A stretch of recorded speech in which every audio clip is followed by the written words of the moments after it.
কোনোবাই কয় যে বিজেপি দলে ভাল কৰা নাই, মই তেওঁলোকক এটাই কথা কম, মোৰ এইখন হাতেদি মই মুখ্যমন্ত্ৰী হোৱাৰ পিছত 1.5 লাখ ল'ৰাক চাকৰি দিলো, আৰু মই যদি 1 লাখ টকাকৈ ললোহেঁতেন মই 1500 কোটি টকা মোৰ ঘৰত মই জমা কৰিব পাৰিলোহেঁতেন, আৰু চাকৰিৰ কাৰণে মাত্ৰ 1 লাখ টকা দিবৰ বাবে কোনেও আপত্তিও নকৰিলেহেঁতেন। কিন্তু আজি চাকৰি কোনে পায় অসমত? ঠেলাৱালাৰ ল'ৰা, ৰিক্সা চালকৰ ল'ৰা, গাঁৱৰ বিধৱা মানুহৰ ল'ৰা, আৰু কষ্ট কৰি কাম কৰি ঘৰৰ আধা পেটত খাই স্কুললৈ যোৱা দুখীয়া মানুহৰ পৰিয়ালে আজি অসমত চৰকাৰী চাকৰি পায়।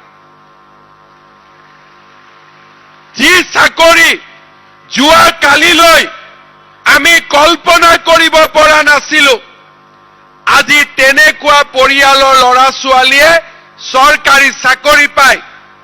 APSCত বহি থকা অজগৰক লৈ আহি আমি চিৰিয়াখানাত তালা মাৰি বন্ধ কৰি দিলো, যাতে কোনো দুখীয়া মানুহৰ টকা তেওঁলোকে খাব নোৱাৰে। ইয়াৰ ফলত কি লাভ হৈছে? যাৰ ঘৰত চাকৰি পাইছে ভাল কথা, কিন্তু যাৰ ঘৰত স্কুলত ল'ৰা ছোৱালী পঢ়িব যায় তাৰো মনত এতিয়া এটা আশাৰ সৃষ্টি হৈছে যে দিল্লীত নৰেন্দ্ৰ মোদী আছে, অসমত হিমন্ত বিশ্ব শৰ্মা আছে, বিজেপিৰ চৰকাৰ আছে, টকা পইচাৰে চাকৰি নহয়, মই পঢ়া শুনা কৰি চাকৰি পাব পাৰিম, মোৰ দেউতা মাৰ নাম উজ্বলাই তুলিব পাৰিম।